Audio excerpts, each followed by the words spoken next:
Everyone talks about what a great deal VERA is, the voluntary early retirement in federal service. There's got to be a catch, right? Let's talk about it. I'm a former federal worker who took VERA at the end of last year, and most of it is great, but there are some drawbacks, and I'm going to walk you through them so you consider them before you decide to take it or not. So first of all, as I said, everything is not great. Even Superman has kryptonite, so what are the weaknesses for VERA? One of them is it must be offered.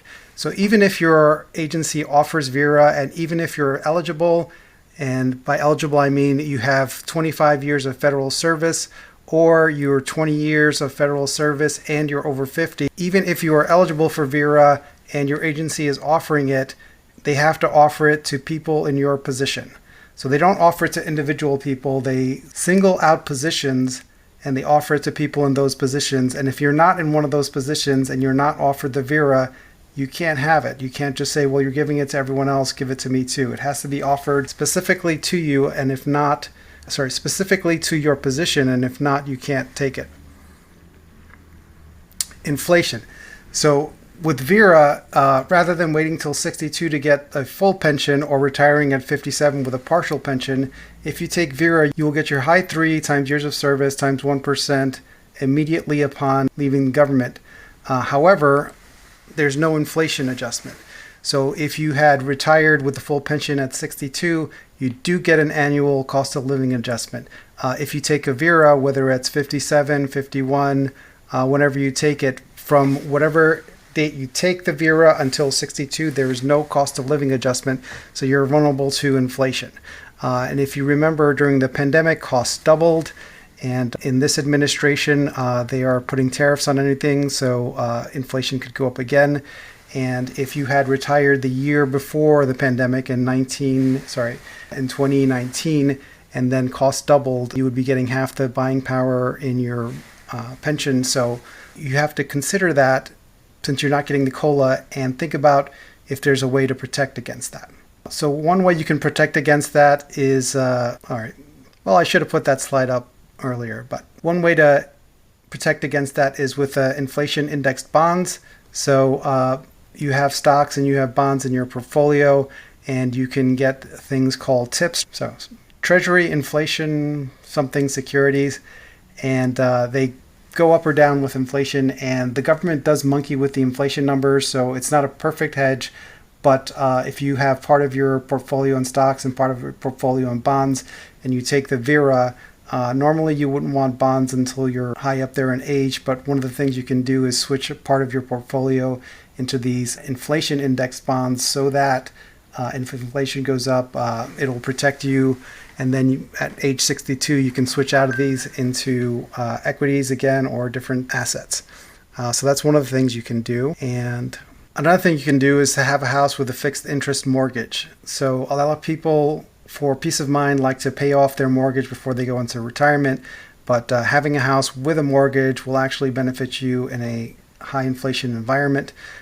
So the home equity will go up, and that'll make up for some of the lost buying power in your pension.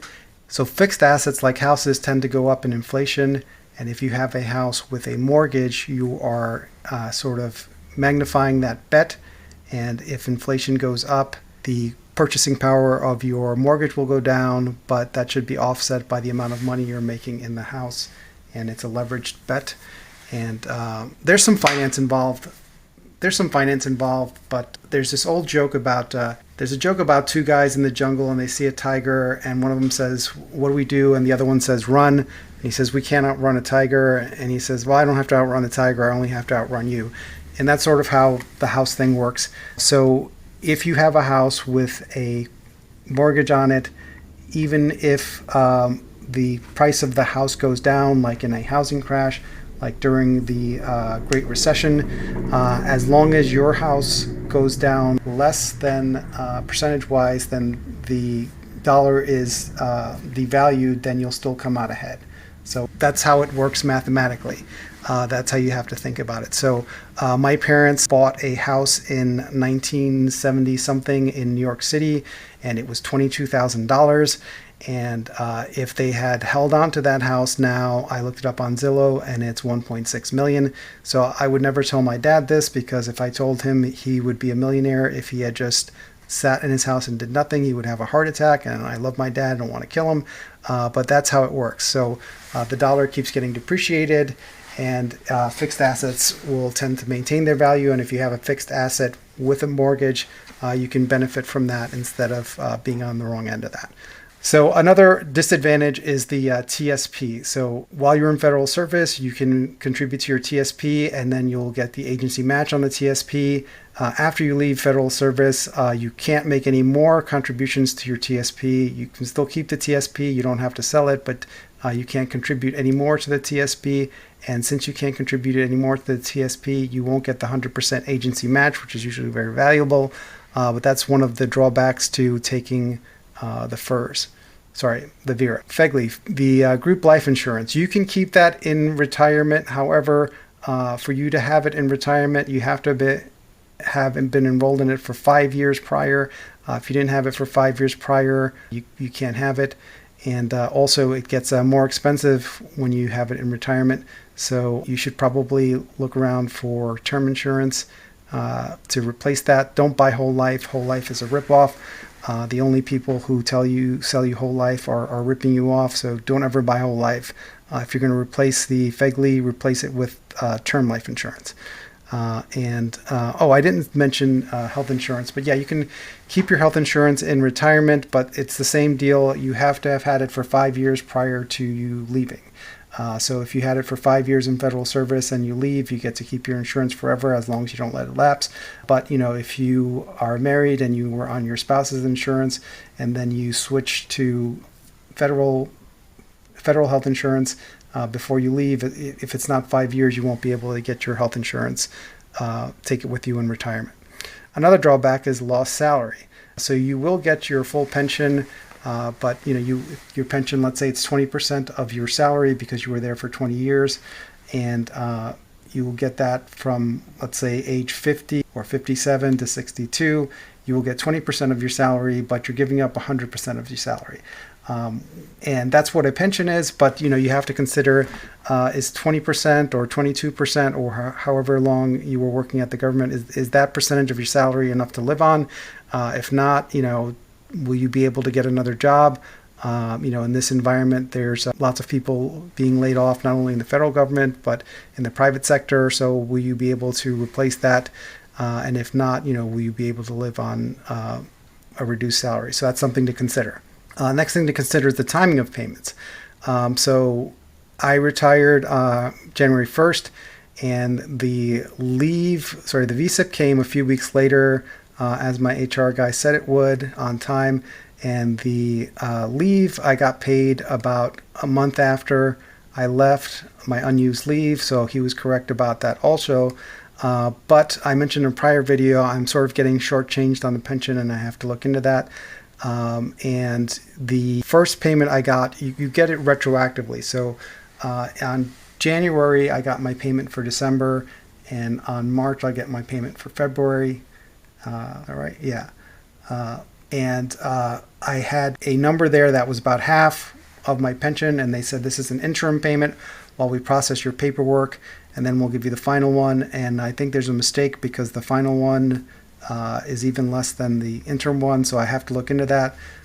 But in the meantime, if you can't take the timing of this, like if it will take several months to process your paperwork and you have bills to pay, do you have a cash buffer in terms of being able to access stocks to sell, home equity in your house, or a different job? You need to be aware of that because if you don't have a home equity line of credit, you can get one while you're working. It's very easy to get, but once you leave, it's almost impossible to get because you don't have a salary coming in.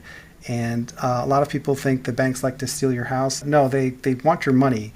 And if they can't get your money, they'll take your house, but they'd rather have your money, which is why if you leave your job, they don't want to give you a loan because they don't want to have to take your house.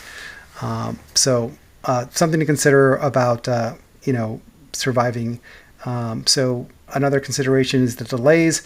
So as I said, in normal times, it takes several months for OPM to process your paperwork, but if they are trying to fire millions of federal workers, that process is going to be longer, a lot longer, especially since a lot of the workers are coming from OPM, which is the agency that's supposed to process the paperwork.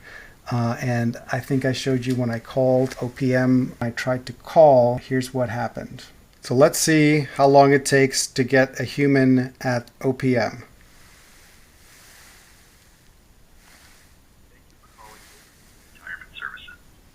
Currently experiencing very high call volume.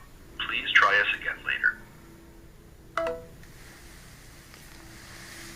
So now they're just hanging up on you. They're not even answering the phone.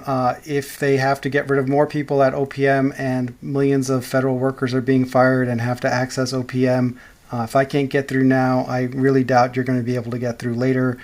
So that's something to consider if you're going to take the Vera. So I'm not telling you to take it. I'm not telling you not to take it. I did take it. For me, it was a math problem, and I thought it was fine. But, you know, there's no such thing as a perfect deal. And if you're asking what's the catch, you know, this seems like such a good deal. You get your full pension early. There's always a catch, and, you know, these are the drawbacks that you should think about. So like and subscribe.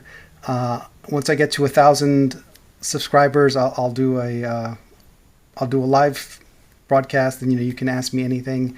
And if you want to support the channel, there's a Buy Me a Coffee link.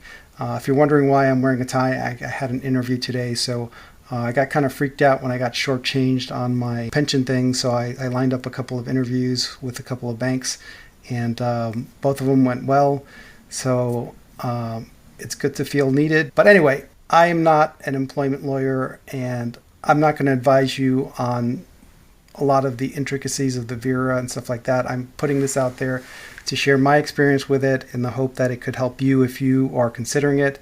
And in another video, I walked through the Vera and the VSIP and how it works, and the pluses, and there's so many pluses. But, you know, you have to say, well, with all these good things, what's the catch? And, you know, here's the negatives that you should think about. If you think about this and say it's fine, I'll still take it anyway, that's great. If you think about it and say, well, this thing bothers me and I don't know how to deal with that, that's fine too. You know, it's a personal decision, and whatever you decide, that's up to you. But, you know, I wanted to walk through this just to have the complete information out there. And like I said, I'll try to do more videos on this. There were a bunch of questions in the prior comments of the prior video, so I'll try to get to those as soon as I can. Good luck, everyone, and like I said, like and subscribe. I think we're up to 800 subscribers now, so when we get to 1,000, I'll try to do a live one, and then you guys can ask questions about anything you want.